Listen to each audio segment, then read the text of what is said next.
Necesitamos que Dios abra nuestros ojos para ver el mover que era llevado a cabo y que sigue llevando a cabo para su propósito eterno.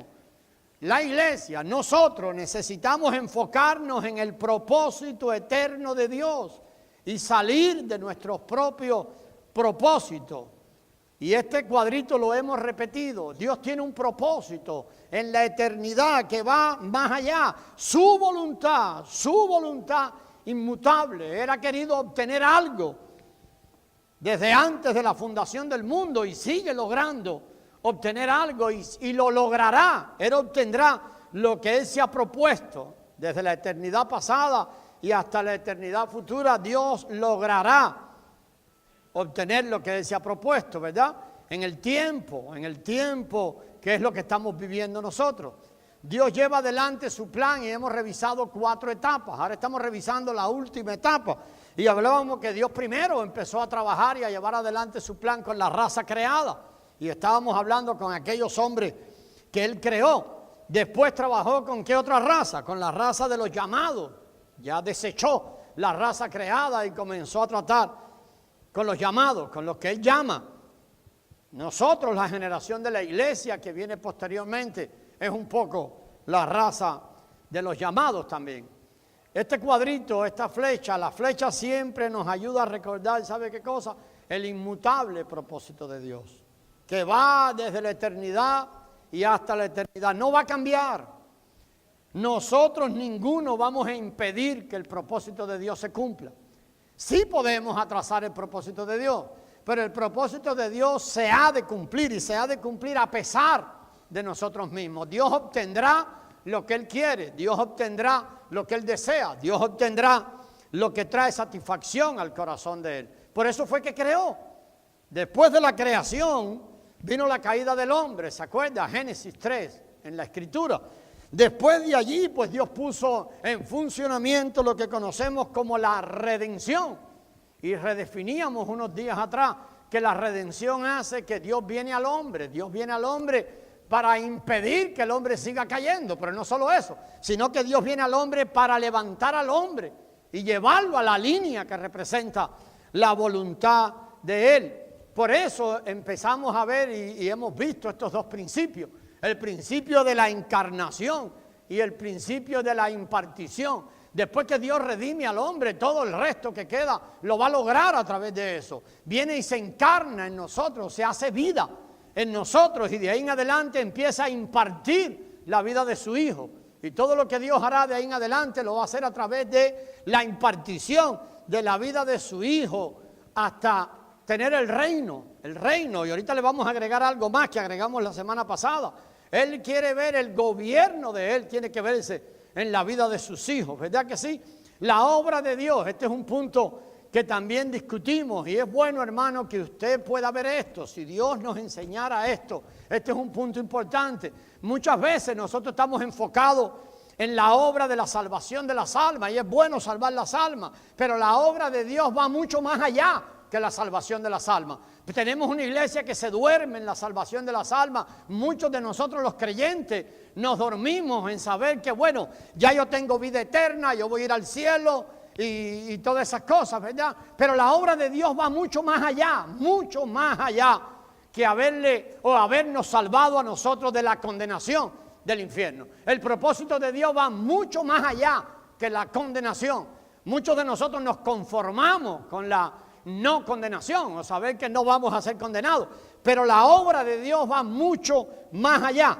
La obra de Dios tiene que ver con el mover de Dios para que Él pueda llevar a feliz término, pueda culminar lo que Él se ha propuesto en su corazón. Entonces, cuando nosotros hablamos de la obra de Dios, no hablamos solamente de salvar las almas o que las almas sean libres de la condenación. Eso es solamente el paso inicial. La redención es el paso inicial. Aún la redención tiene que ser completada. Así que es importante que nosotros vemos esto. Dios quiere y anhela tener un grupo de hombres que sigan a su Hijo. ¿Qué quiere decir esto? Que ejerzan autoridad y dominio. O sea, que el propósito de Dios para ninguno de nosotros, y si usted ya se siente cómodo con que usted está salvo del infierno, quiero decirle que usted se ha quedado y se ha dormido. se ha dormido. El deseo de Dios es tener un grupo de hombres que sigan a su Hijo. ¿Qué quiere decir eso? Que ejerzan autoridad y dominio. ¿Sobre qué? Oh, sobre este mundo, vamos a tener este mundo y vamos a ser los dueños de este mundo. No, sobre esta tierra, autoridad y dominio. Que el Hijo tenga allí el trono y ejerza dominio en las vidas de cada uno de nosotros. Y de alguna manera el enemigo haya sido echado fuera. ¿Cuándo se establece el reino en una vida?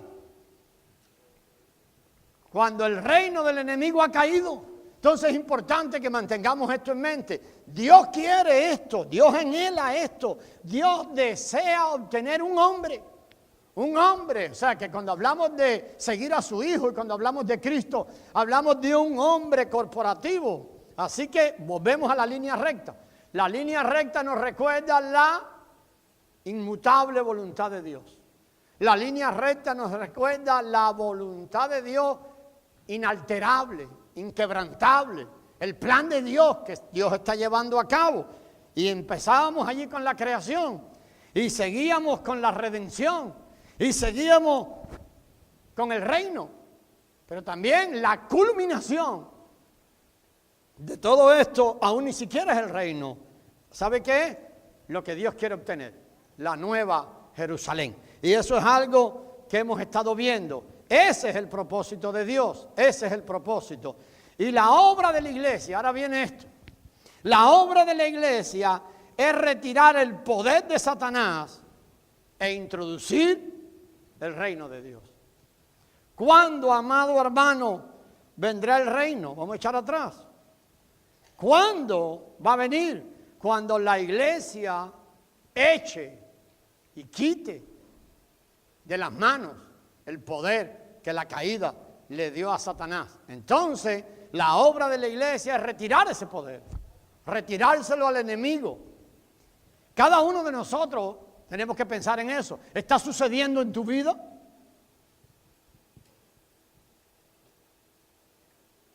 ¿Quién reina en las acciones de tu vida, hermano? Y esto no trata de acusar a nadie. Tratamos de ver cuán incompleto está la obra. Tratamos de enfocar en lo que Dios quiere obtener de nosotros, lo que Dios está deseando obtener. La muerte del Señor Jesús ya acabó con la posición de Satanás. Ayer hablábamos un poco de esto. Mi hermano Pablo nos decía, puestos en la cruz, nosotros hemos muerto con Cristo. La muerte del Señor Jesús ya acabó con la posición que Satanás había ganado por la caída del hombre. Eso es un hecho. ¿Qué quiere decir eso? Ya eso sucedió. Ya eso sucedió. Si usted lee Colosenses capítulo 2, dice que la posición que Satanás disfrutaba le fue retirada. Eso fue un hecho. ¿Estamos de acuerdo? Eso fue un hecho. Ahora, vamos a ver otra cosa. La redención, que fue la obra de la cruz, destruye la posición legal de Satanás. De nuevo, eso es un hecho. No podemos, el creyente, el que ha nacido de nuevo, no puede seguir creyendo que hay una posición legal sobre su vida. Todo lo contrario, la posición legal le ha sido retirada a Satanás. La redención lo hizo, pero la iglesia tiene que ejecutar con y en el reino de Dios lo que el Señor realizó con la redención. Lo que estamos tratando de comparar es un poquito el reino y la redención. Con la redención se logró algo. Si todo el poder legal fue retirado de Satanás. Ahora es la iglesia la que le toca a la otra parte. Ejecutar una sentencia. Muchas veces los jueces, y esto también sucede en el sistema legal, dictan una sentencia sobre alguien. Pero ahora le toca a otra persona, que son los que ejecutan la sentencia. Y van y lo agarran y se lo llevan a una cárcel y allí tendrá que cumplir la sentencia que el juez dictó sobre él. Toda la posición legal, todo el juicio ha sido hecho sobre Satanás. A ver, no le toca a la iglesia andar haciendo juicio sobre Satanás. No le toca a la iglesia. A la iglesia le toca entonces ejecutar el juicio que ha sido decretado sobre Satanás. ¿Qué te toca a ti, hermano querido? que la victoria de la cruz se vuelva una realidad interior en tu vida. Necesitamos que la victoria de la cruz se vuelva una realidad interior en nuestras vidas. La obra de juicio pertenece a Cristo. Él enjuició a Satanás. La Biblia dice que lo despojó en la cruz del Calvario y lo exhibió públicamente. Eso es lo que la Escritura dice, ¿sí o no? Amén. Mientras que el castigo del juicio o la ejecución de esa sentencia, ¿a quién le toca? A la iglesia. ¿A quién le toca? En tu vida como miembro de Cristo. Te toca, eso es un asunto de la iglesia. La redención fue la solución que trajo Dios a la caída. Cristo viene, muere en la cruz del Calvario y entonces el hombre es ahora o tiene la posibilidad del hombre de ser redimido. La solución de Dios para la caída fue ese. Voy a morir por el hombre. Todo el castigo del hombre, todo el juicio del hombre es ejecutado sobre mí. Pero ahora, hermano querido, el reino es la solución de la iglesia para la caída. Cuando la gente verá en tu vida, hermano querido, cuando la gente verá en nuestras vidas la obra de la cruz consumada, ¿sabe cuándo? Cuando ven el reino, cuando ven el reino gobernando en nosotros, cuando vean a nosotros siendo gobernados por el reino y al mismo tiempo nosotros traeremos la era del reino sobre esta tierra. Derrotar a Satanás es nuestra obra. De nuevo, tú no vas a ir a derrotarlo, ha sido derrotado. Ahora en nuestro interior necesitamos y nos toca a nosotros ejecutar aquella sentencia. Vamos a mirar este pasaje de Apocalipsis 12:10, hermano. Por favor. Apocalipsis 12:10. Lo miramos. Apocalipsis 12. Entonces, ¿estamos allí?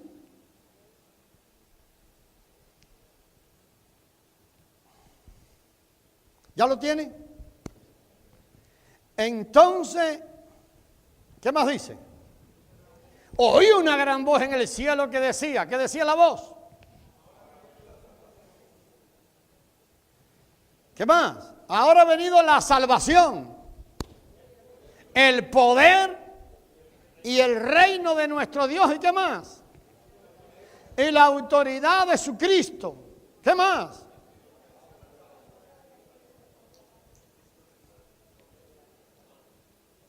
El que los acusaba delante de nuestro Dios día y noche. Hágase una pregunta, hágale una pregunta al texto ahí.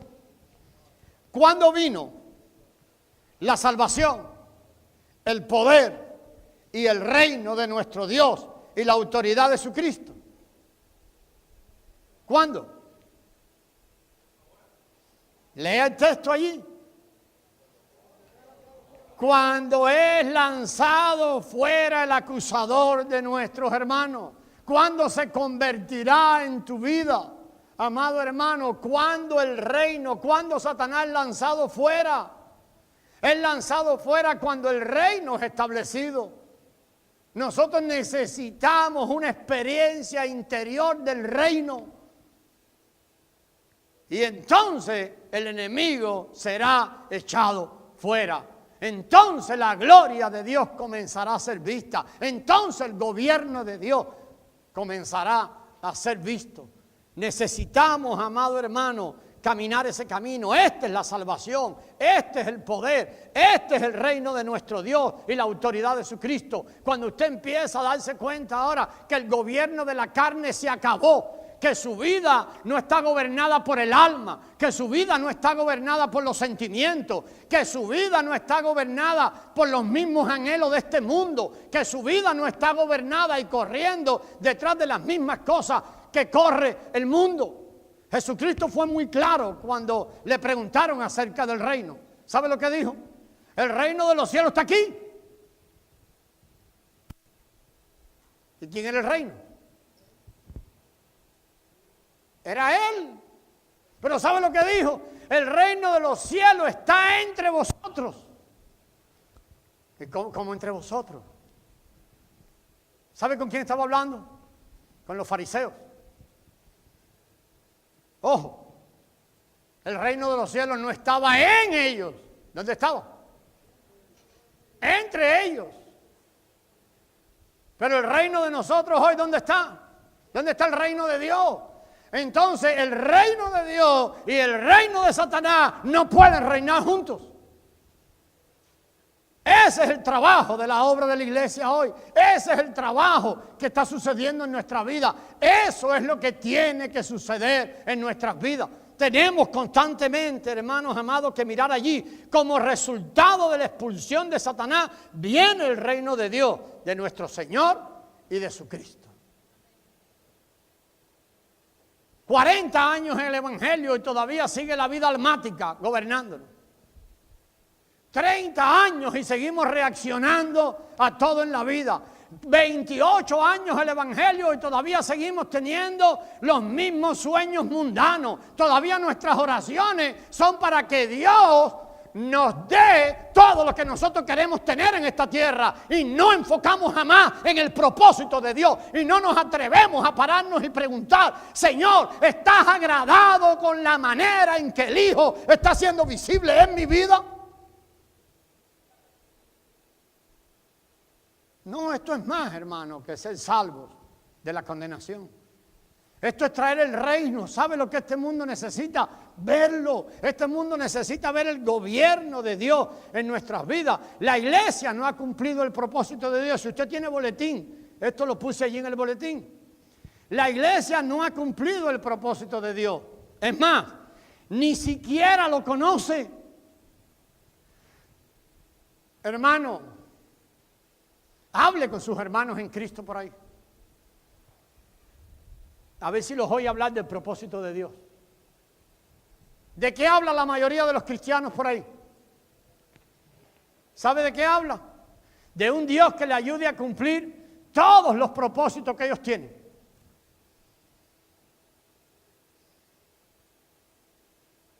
Es difícil ver los cristianos viviendo enfocados en el propósito de Dios. Allí es donde vemos una cristiandad que ha sido moldeada por este mundo. Allá vemos cuando nosotros necesitamos ahora que en realidad seamos renovados en nuestra mente. Ahí vemos la necesidad de traer nuestra mente arrepentida al Señor constantemente. Porque muchas de las veces el cristiano sigue, hermano, la iglesia no ha cumplido el propósito de Dios. Y esa segunda parte es peor y a veces ni siquiera lo conocemos. Pregunte a la gente, hermano, pregúntese usted mismo. Usted tiene que ser honesto. ¿Usted conoce el propósito de Dios? ¿Para qué le creó Dios? ¿Para qué le salvó? ¿Para qué lo buscó? ¿Para qué lo trajo hacia Él? Con razón andamos como iglesia dando vueltas y vueltas y vueltas. Tenemos que enfocarnos en el propósito de Dios. Necesitamos revelación de esto, hermano. ¿Qué puede hacer Dios entonces? Si a veces ni siquiera conocemos el propósito de Dios, pues lo que Dios hará, en primer lugar, es que el corazón de sus hijos tiene que arder por esto, hermano. Tenemos que ser honestos con esto. Tenemos que traer nuestra mente arrepentida al Señor y decirle: Señor, necesitamos que nos llenes de tu punto de vista, necesitamos que nos llenes de tu propósito. Imagínense que estamos en la iglesia y supuestamente buscando un propósito que no es el propósito de la cabeza de la iglesia. ¿Qué puede pasar en la vida de la iglesia? La iglesia podrá ser edificada, sí. Siempre me gusta pensar en esto. Hay dos iglesias edificándose sobre la tierra. Una la está edificando el Señor, es su iglesia. Hay otra que es edificada por los hombres. Esa técnicamente no es la iglesia de Dios. Pensemos en eso, hermano. Dios está edificando su iglesia. Jesucristo, ¿qué dijo? Edificaré mi iglesia. O sea, Él está edificando su iglesia. Si está edificando su iglesia, la tendrá que edificar conforme a ¿qué? Al propósito para lo que Él se tomó. Una iglesia o un cuerpo, ¿sí o no? Entonces tenemos que ser serios. Porque podemos encontrarnos haciendo muchísima actividad, creyendo que estamos edificando la iglesia de Él, y no es la iglesia de Él. La iglesia que Él edifica, y esto lo hemos tocado en mensajes anteriores acerca de esta visión, hay un solo material con que el Señor edifica su iglesia. ¿Sabe quién es? ¿O cuál es? Es Él mismo, como material. Es Él mismo como vida añadido. Por eso hablamos del principio de la impartición. ¿Qué hará Dios entonces? ¿Qué hará Dios? Es bueno que veamos esto. Escoge a un grupo de creyentes que cumplan su propósito y satisfagan sus requisitos. Oh, pastor, entonces usted va a decir que Dios empieza a escoger profetas y empieza a escoger... cuidado con esto. Dios va a escoger un poco de gente, un grupo de personas que vean esto y se rindan al propósito de Dios. Esto ha pasado en toda la Biblia. Esto es un principio desde el libro de Génesis. Es un principio. Cuando Dios desechó la generación de la raza caída, de la raza creada, perdón, ¿qué hizo? Cuando quiso traer un cambio generacional o otra era nueva sobre la tierra, ¿sabe lo que hizo? Buscó un matrimonio. Buscó un hombre y una mujer. ¿Quiénes eran? Abraham y Sara. Y de ahí en adelante trajo un cambio tremendo. Si usted sigue mirando toda la Escritura, le decía que esto es un principio, la Biblia está llena de esto. Cuando Dios llamó y dijo que quería de todo su pueblo, una generación de sacerdotes, ¿qué pasó? El pueblo no quiso. Dios le pidió algo. Por favor, suban al monte. Prepárense y suban al monte. ¿Qué pasó? El pueblo no subió. ¿Qué hizo Dios? No, el pueblo, ¿qué dijo? Mandó a Moisés. Moisés, ve tú al monte. Entonces tú nos dices lo que tú oigas. Porque ese monte está bravo. Echaba humo el monte. Dios sigue llamando gente hoy al monte. ¿Y por qué no subimos al monte? ¿Nos pasará lo mismo? Pero hay hombres en todas las historias, hay hombres sobre la tierra que están dispuestos a subir al monte. Hay hombres que Dios ha escogido y siguen corriendo y le dicen, vengan, suban al monte. Lo pasó con la tribu de Leví, recuerdan, no subieron. Subió Moisés solo. Cuando Moisés bajó, dijo, pónganse al lado mío. ¿Quiénes? Los que están por Jehová. ¿Quiénes se pusieron al lado de Moisés? La tribu de Leví. ¿Y sabe qué le dijo? Ahora saquen la espada y maten a toda su familia, a todos sus primos, a todos sus parientes, a todos los que se pusieron contra Jehová. Ese llamado sigue siendo igual hoy. Si usted quiere ser de los que sube al monte, de los que corre detrás del propósito, tiene que sacar su espada y desprenderse de todos los afectos de su alma que lo siguen atando a este mundo y lo sigue dejando. Seguimos siendo gente que estamos en la iglesia, pero seguimos dando vueltas en los atrios. La consagración nos es impedida por el efecto del alma, por el efecto de la vida sentimental. Aquella matazón que se armó allí contra sus primos o todo lo que sea, representaba nuestra necesidad de hoy, era una figura de nuestra necesidad de hoy de consagrar algo tremendo. ¿Sabe qué? La consagración del alma. Y dejar de vivir por lo que siento. Y dejar de vivir por mis emociones. Y dejar de vivir por mis afectos naturales. Todo eso solo servirá ¿para qué? para estorbar nuestro caminar hacia la intimidad con Dios. La tribu de Leví lo hizo. Más tarde, en la época de los jueces, lo vemos constantemente. Cuando Dios quería libertar a su pueblo, ¿qué hacía? Cada vez que su pueblo clamaba a él, Dios iba y escogía a uno. ¿Se acuerdan de Gedeón? Escogió a Gedeón, pero Gedeón vino con un montón de gente. ¿Y sabe lo que hizo Dios? No, ese montón no sirve. ¿Se acuerdan de aquello? Y empezó a quitarle gente y al final yo no me acuerdo si lo dejó con 300. Solamente.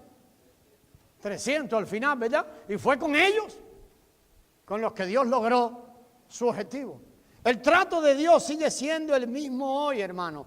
Al regreso del cautiverio igual, todo el pueblo debía regresar después de los 70 años del cautiverio. ¿Sabe qué pasó con el pueblo?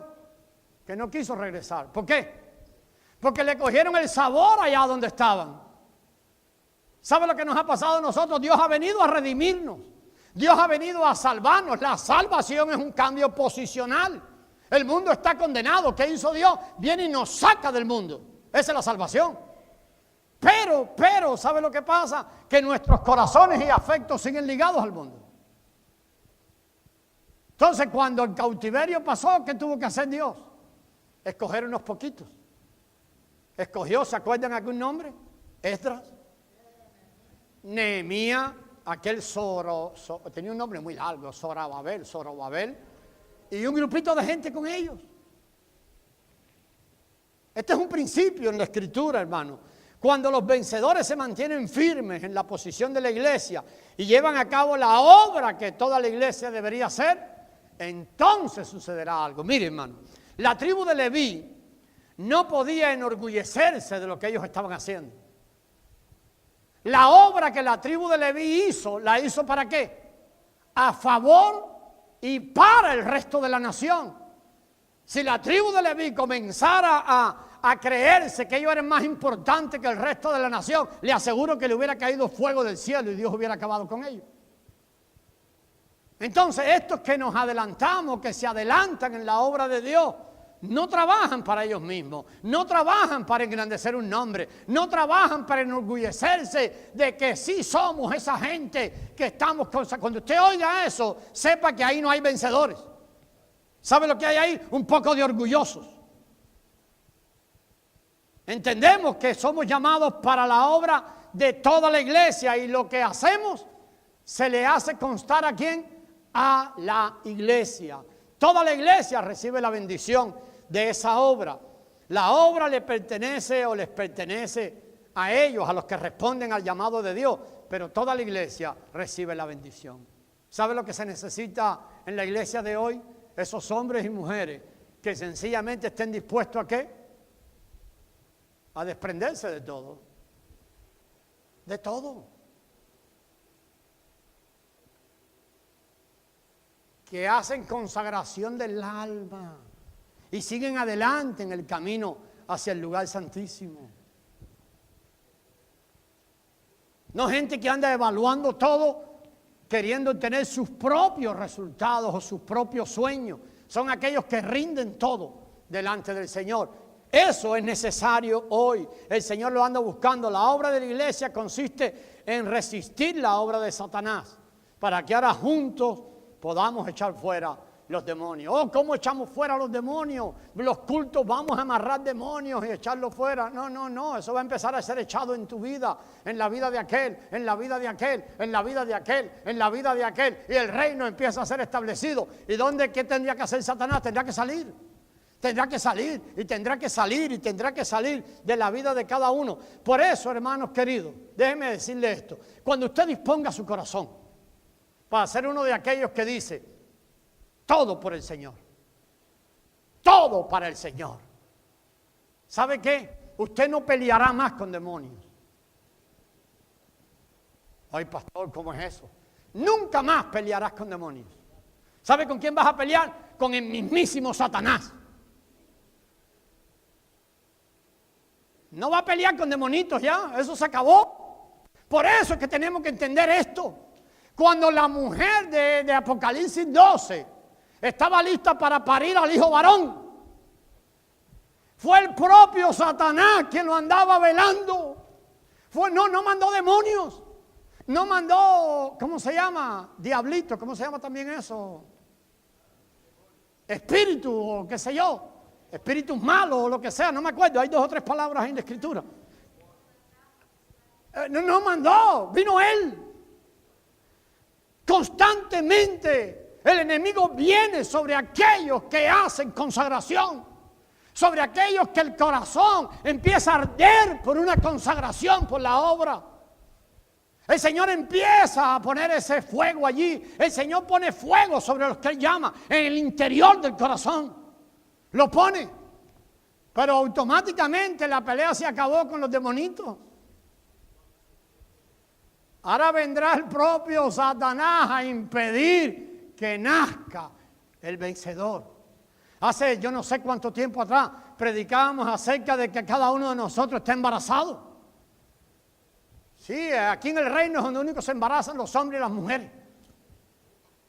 Hay un hijo varón dentro de nosotros.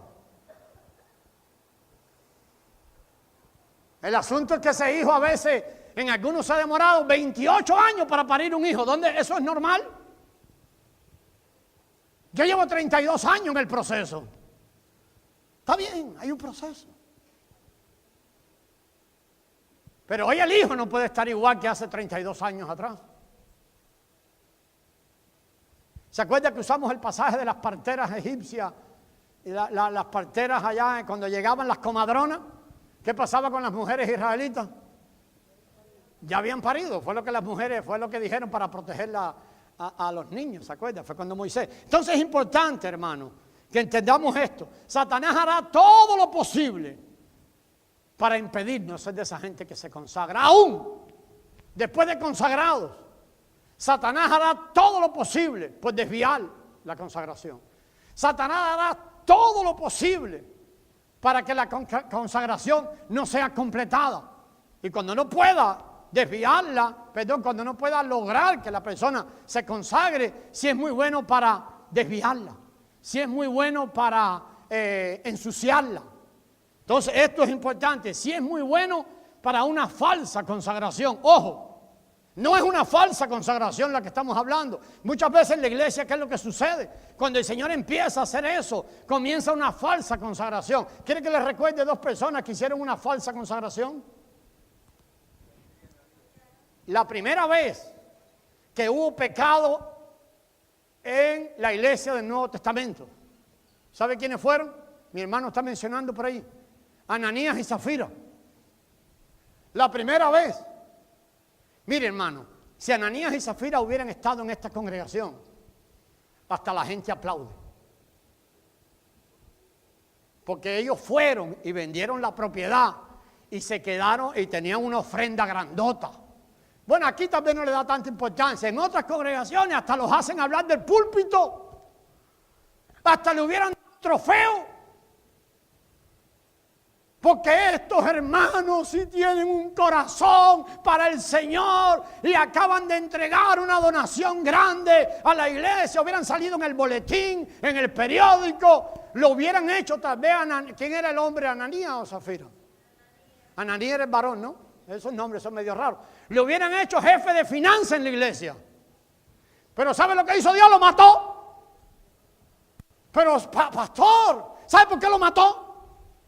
Porque era una falsa consagración. Se había robado la mitad, yo no sé cuánto, y lo había escondido. Y ahora aparecía como el grandote espiritualmente. Aquí estoy yo trayendo este dinero porque entiendo que todo está dado para el Señor. Quiero usar mi dinero en la obra de Dios. Y después apareció la otra. ¿Se acuerdan después, no? Y ¡ra! Los mató también. No se trata de falsa consagración. No se trata de impresionar.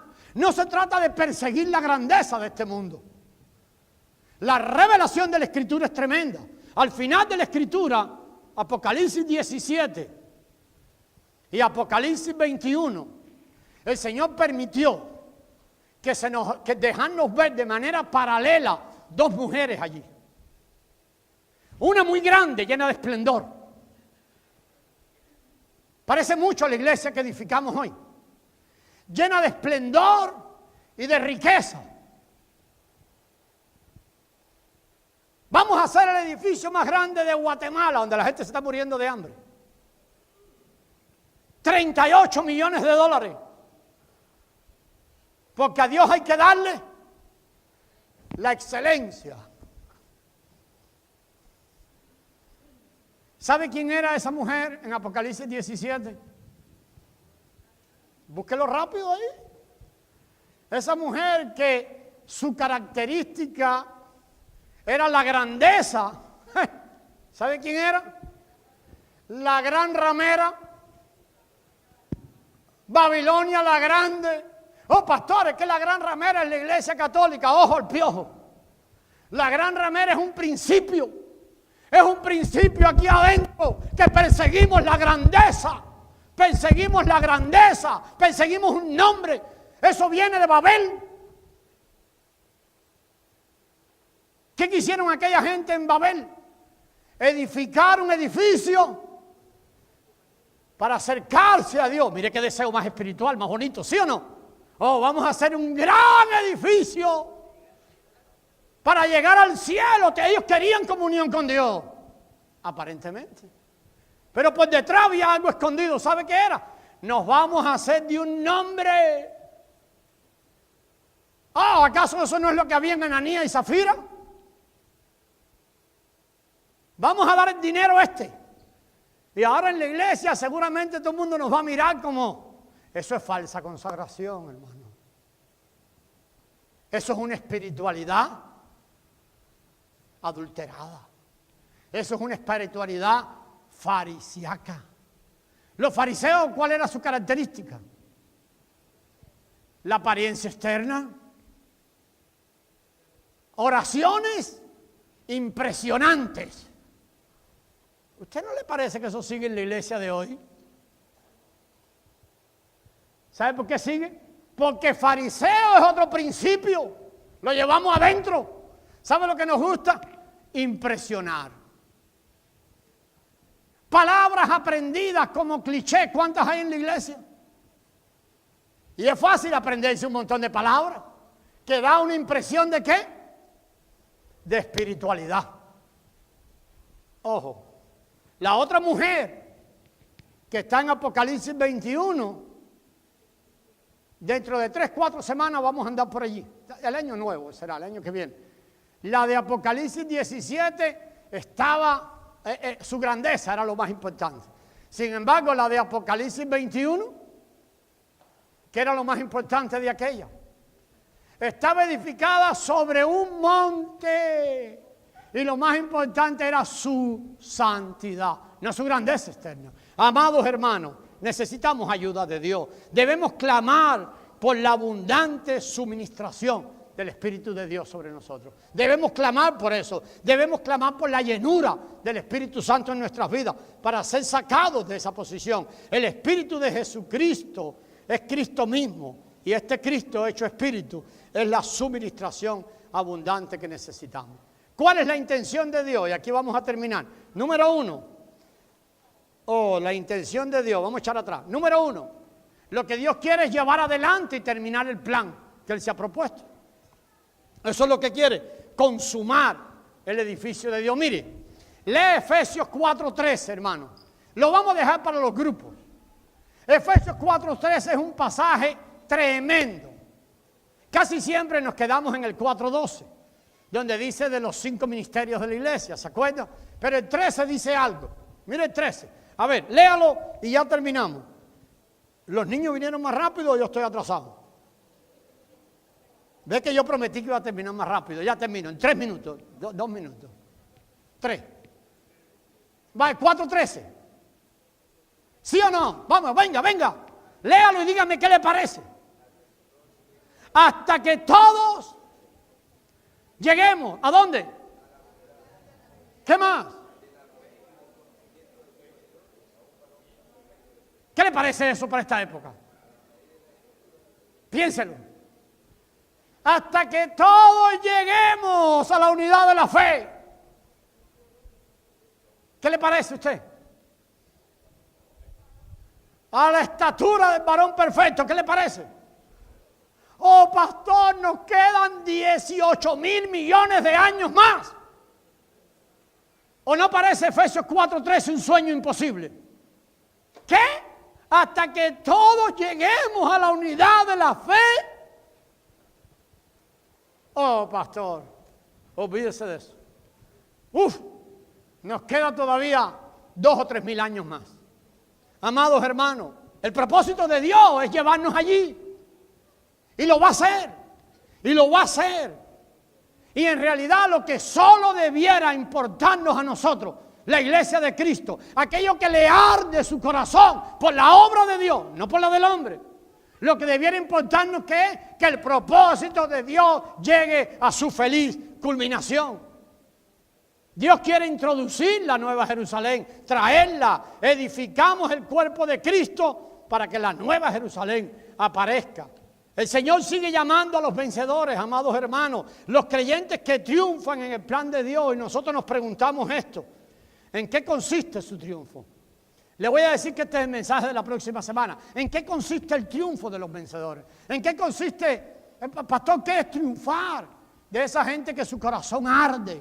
Le vamos a hablar la semana que viene de esto. Pero déjeme decirle ya, y aquí sí vamos a orar. Hace unas semanas atrás, yo no me acuerdo si fue como 2 meses, hablamos de aquellos que querían pedirle al Señor que su corazón fuera desesperado por Él. ¿Se acuerda de aquello? Y eso pasó hace como 8 semanas. ¿Sabe qué pasa? Que la mayoría no se acuerda de eso, digo yo. A lo mejor algunos siguen orando para que el Señor desespere su corazón. Gloria a Dios. Ese ha sido por mi parte personal una oración mía. Que siga desesperando el mío. Que siga desesperando el corazón de algunos otros. Eso es lo que el Señor hace. Primero. Segundo. Hace otras 6 o 7 semanas invitamos a algunos hermanos que querían orar porque ellos querían ser vivientes de verdad. Porque querían ser ardientes por el Señor. Porque querían ya, se cansaron de ser los que no llevan fruto. ¿Habrá alguno aquí de esos que dijeron que sí esos 2 días? ¿O son los que no vinieron hoy? Los que quieren desespero. Los que quieren de verdad, hermano, ser gente que revela la vida de Cristo. Son gente que arden en su corazón. No aquello, ¿cómo se llama? Frío. No. Gente que arde en su corazón. Gente que anhela que el fruto sea visto.